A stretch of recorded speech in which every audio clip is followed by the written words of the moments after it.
Eh bien bonjour à tous, j'espère que vous allez bien. On se retrouve aujourd'hui pour parler de Genshin Impact, pour parler de la mise à jour 2.0 qui arrive mercredi. On va parler de la partie 1 de cette mise à jour avec quelles vont être les bannières qui vont arriver mercredi, quels vont être les événements qu'on va avoir pour cette partie 1 de la mise à jour 2.0 et on parlera également des nouvelles armes parce qu'ils nous ont donné évidemment les effets de chacune des armes. Donc je parle des armes 4 étoiles craftables et je parle également des deux nouvelles armes 5 étoiles. On a également l'arc en plus de ça, ce qui est rare, hein. D'habitude il aurait fallu qu'on attende la bannière d'armes de la deuxième bannière d'armes en fait pour avoir évidemment le détail sur l'arc 5 étoiles, mais on a ce détail. Alors on est parti du coup, je suis sur le site évidemment officiel du jeu, hein, ici pas d'informations non officielles.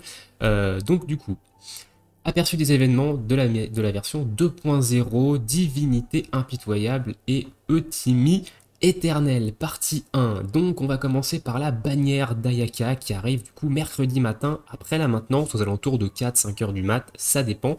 Elle sera accompagnée du coup d'un write-up sur Ningguang, Yanfei et Chongyun.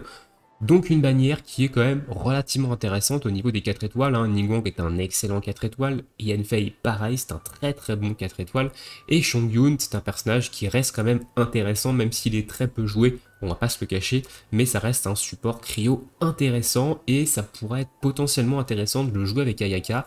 On verra ça quand on analysera le perso dans la semaine. Donc la bannière, elle dure après la mise à jour 2.0 jusqu'au 10 août à 18h. Ok, donc là ils ont décidé, alors même pas, c'est 19h parce qu'ils ont pas mis, enfin ils rajoutent pas l'heure en fait qu'on a chez nous, donc normalement c'est 19h chez nous. Donc là ils ont arrêté, si je comprends bien, de mettre un trou entre les changements de bannière, parce qu'avant les bannières s'arrêtaient aux alentours de 15-16h, et on attendait 18-19 heures pour avoir la nouvelle bannière. Là, apparemment, ils ont arrêté, la bannière, elle va s'arrêter et la nouvelle va s'enchaîner directement. Ok, donc c'est un point à noter, c'est plutôt intéressant d'avoir d'avoir ce petit changement.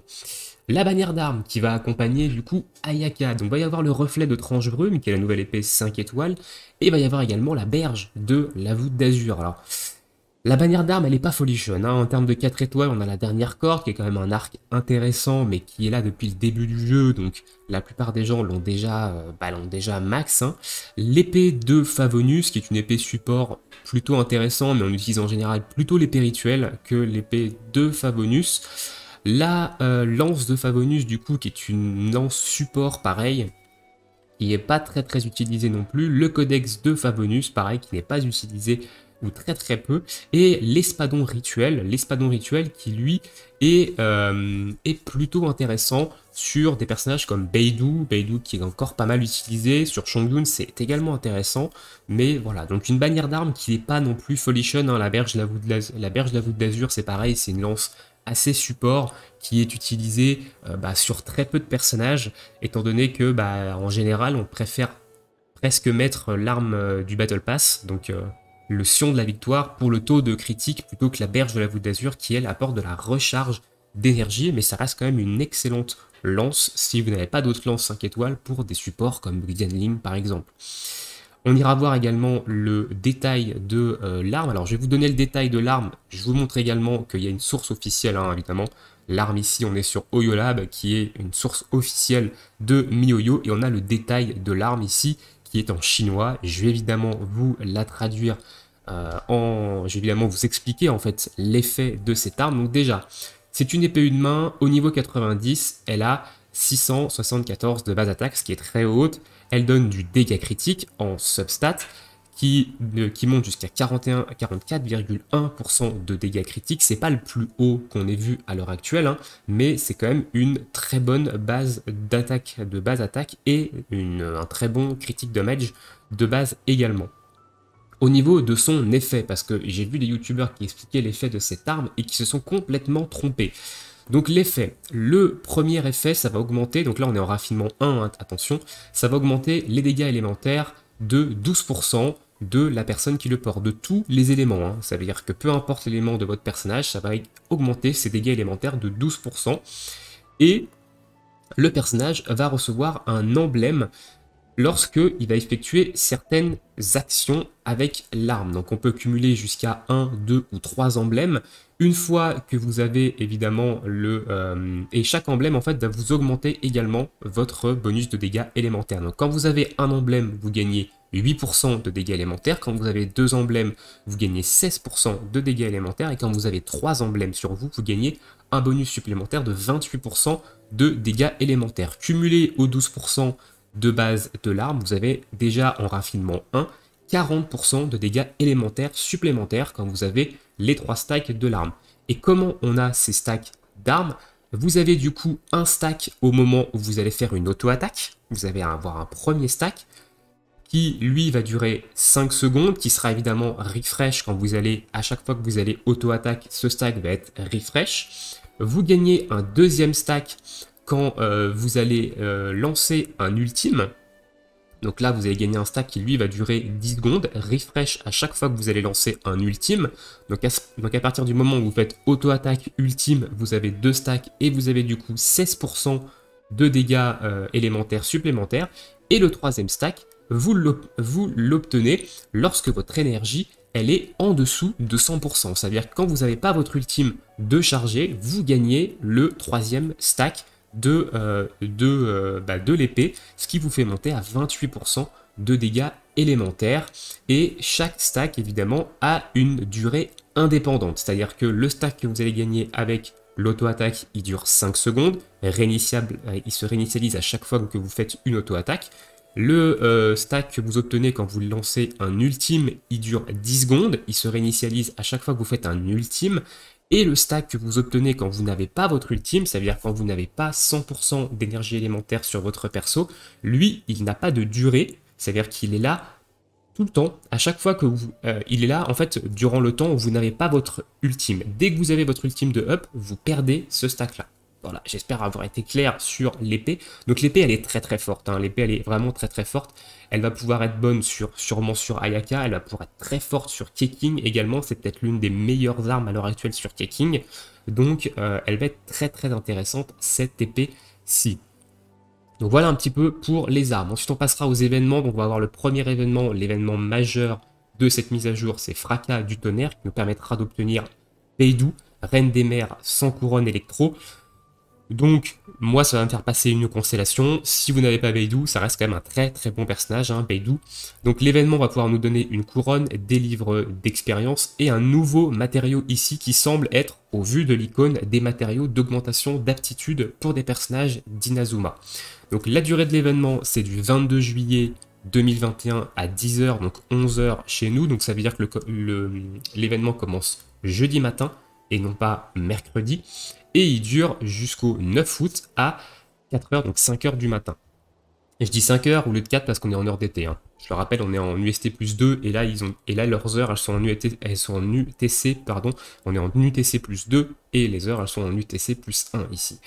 Donc ouverture de la boutique de l'événement le 22, évidemment, quand l'événement commence. Et la boutique se finit, elle, le 16 août à 5h du matin. Donc il y a des conditions, évidemment, pour y participer. Il faudra être niveau supérieur ou égal à 30 au niveau de l'AR. Il faudra avoir terminé la quête d'Archon, Feuille d'automne et Feuille écarlate. C'est la quête avec Kazuha. Et terminer la quête Plan d'évasion de Ritu de la quête d'Archon, chapitre 2, acte 1. Donc il faudra finir la première partie, en fait, de la nouvelle quête d'Archon qui va sortir avec cette mise à jour 2.0. Pendant l'événement, terminez les défis d'Inazuma pour obtenir des grêles du tonnerre et des cristaux du tonnerre.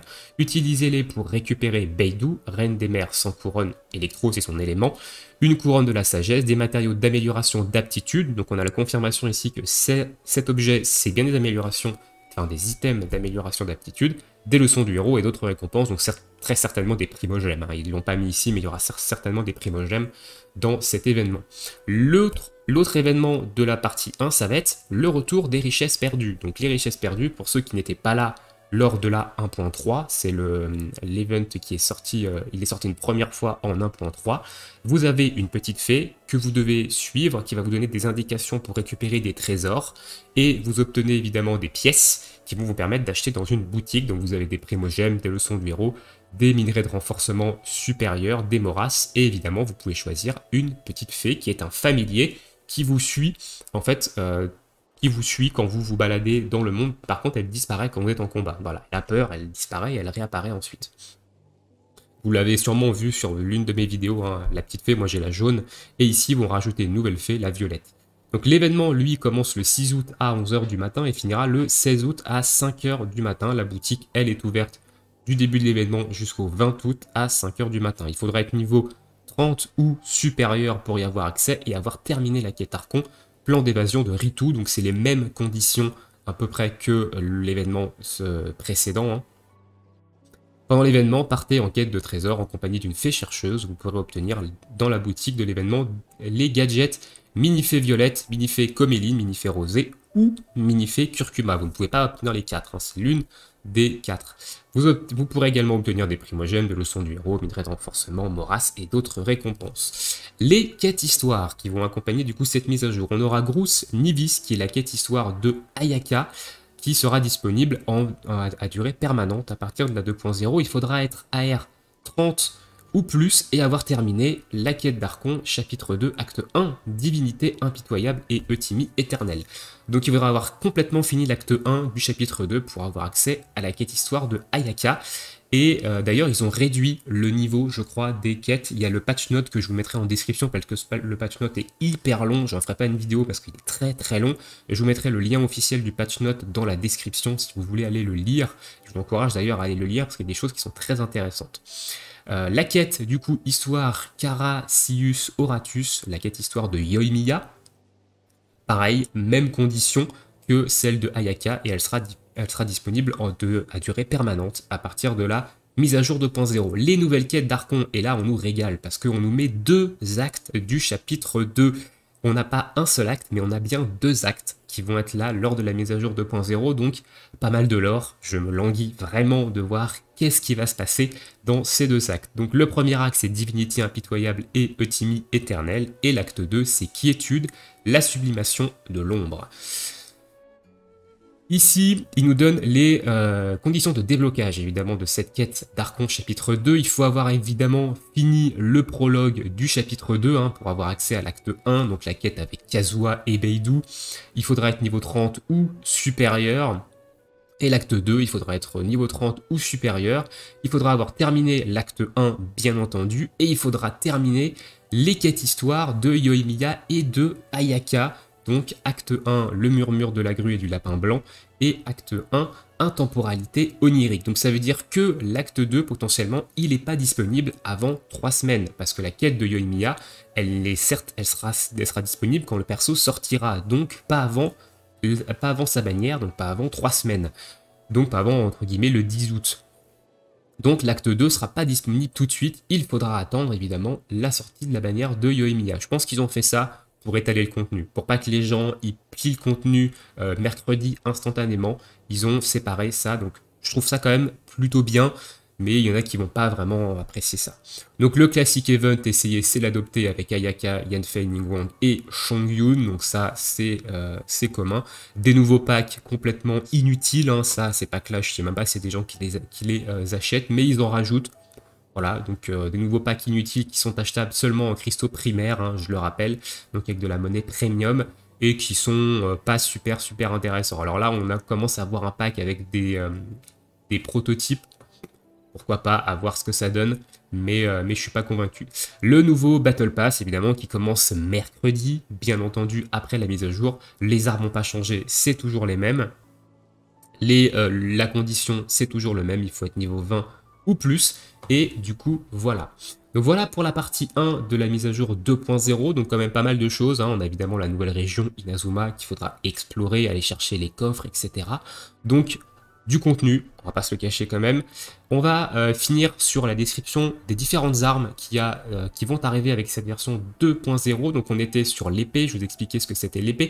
Et on a également l'arc qui va également arriver, mais lui qui arrive plus tard, qui arrive dans 3 semaines. Donc l'arc, il a 608 de base attaque, ce qui est pas mal, mais il offre 62,2 de critique damage, donc de dégâts critiques, ce qui est énorme, honnêtement, c'est très haut, du 66,2 de taux critique, enfin de dégâts critiques plutôt. Au niveau de son effet, il va augmenter l'attaque de 20%, raffinement 1. En fait, les valeurs qui sont en bleu, je ne vous l'ai pas expliqué sur l'épée, mais les valeurs qui sont en bleu, ce sont, sont simplement les valeurs qui vont augmenter quand vous allez augmenter le raffinement de l'arme. Voilà, quand vous allez lui filer à manger des doublons. Donc l'arc, comme je vous l'ai dit, il va augmenter l'attaque de 20% de base et il va avoir également un système avec des stacks comme l'épée. Sauf que là, ça va être différent. Vous allez avoir 1, 2 ou 3 niveaux de stack, donc d'emblème de tonnerre, qui va augmenter vos attaques, les dégâts de vos attaques normales de 12, 24 et 40% quand vous avez 3 stacks. Donc quand vous êtes à 3 stacks, vous avez une augmentation de dégâts d'auto-attaque de 40%, ce qui est énorme. Hein.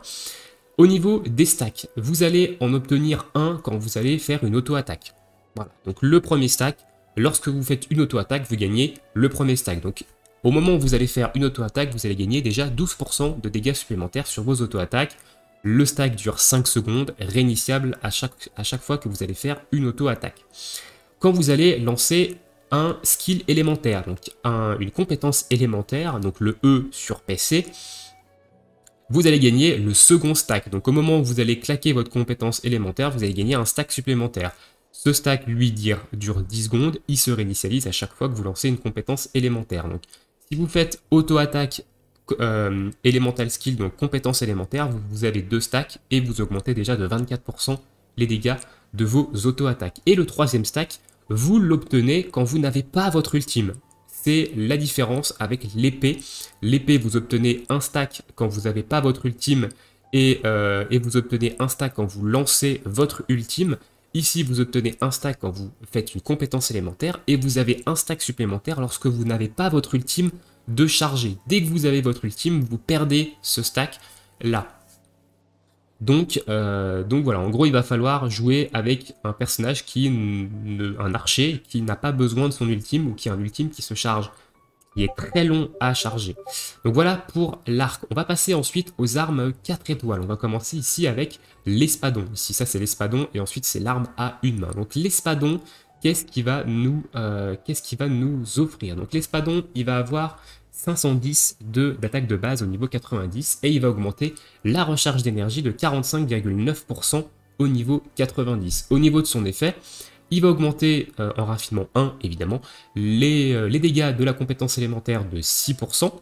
Et après avoir touché avec une compétence élémentaire, le personnage va perdre 3 d'énergie élémentaire, mais va regagner 3 d'énergie élémentaire toutes les 2 secondes pendant 6 secondes. Donc en gros, vous perdez 3, ça vous consomme en fait 3 d'énergie élémentaire, mais ça vous en rend un total de 9 sur une durée de 6 secondes. Donc en gros, vous gagnez 6 d'énergie élémentaire avec le passif de cette arme. Donc un espadon, honnêtement, pour l'instant, je pourrais pas vous dire sur qui ça peut être intéressant d'avoir de la régène d'énergie élémentaire comme ça. À voir. Honnêtement, à voir, mais ça peut être intéressant pour des personnages, genre peut-être Beidou, ça peut être intéressant, peut-être un Chongyun, ça peut être intéressant, et peut-être une Sayu, hein, Sayu qui est une Clémore également, ça peut être intéressant. Donc à voir. Donc voilà pour l'épée à 2 mains. L'épée à une main. Alors l'épée à une main, elle va avoir 454 de base attaque au niveau 90 et elle va augmenter de 55,1 l'attaque %. Donc elle a une base attaque assez basse, mais elle a quand même un gros taux d'attaque % en substat au niveau de son effet. Après avoir utilisé une compétence élémentaire, on va gagner un stack. Cet effet, cet effet peut être déclenché une fois toutes les 5 secondes. Le stack dure lui 30 secondes. Une fois que vous avez 3 stacks en même temps et que vous utilisez du coup une compétence élémentaire, ça consomme les 3 stacks et après 2 secondes, le personnage regagne 6 d'énergie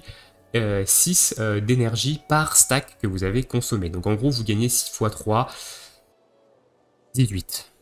Je dis pas de conneries. Donc vous gagnez 18 d'énergie élémentaire après 2 secondes, une fois avoir utilisé votre compétence, enfin votre ultime, pardon. Donc je récapitule, parce que je crois que ça n'a pas été très très clair. Après avoir utilisé une compétence élémentaire, vous gagnez un stack. Cet effet ne peut se déclencher qu'une fois toutes les 5 secondes. Donc évidemment, les compétences élémentaires, elles ont des temps de recharge.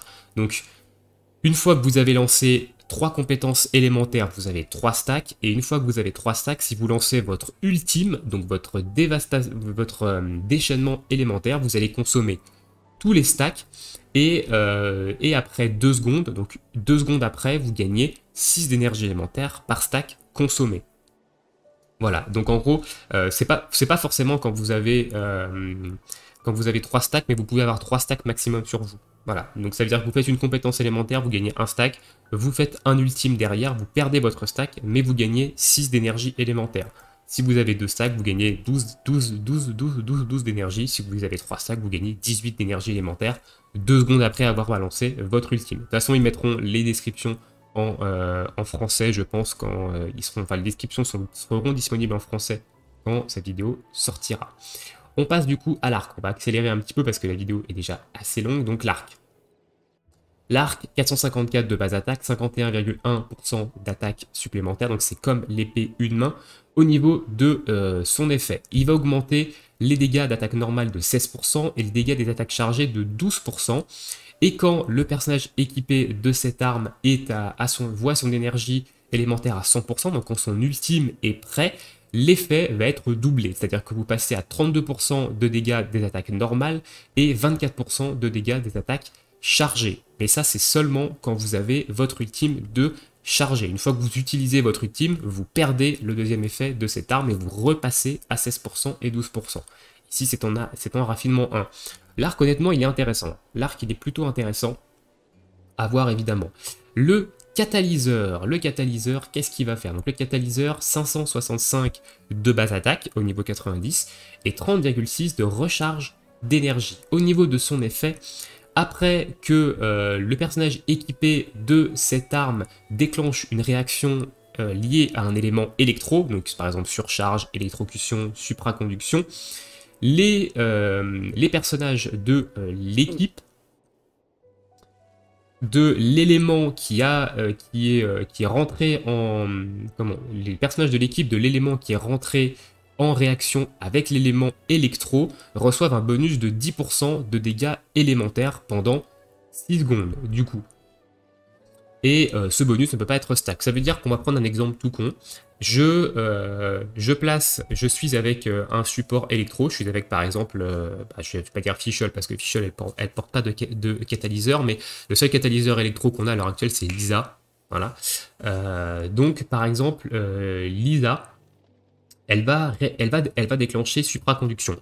Donc supraconduction, c'est pyro-électro. Donc les personnages pyro de mon équipe vont gagner un bonus de dégâts élémentaires de 10% pendant 6 secondes. Voilà, parce que j'ai déclenché l'élément, parce que j'ai déclenché tout simplement la réaction de surcharge. Mais vous pouvez la mettre sur un personnage qui n'est pas forcément électro. On va par exemple prendre le cas de Yanfei, on met ce catalyseur sur Yanfei et on met une Fischl en support.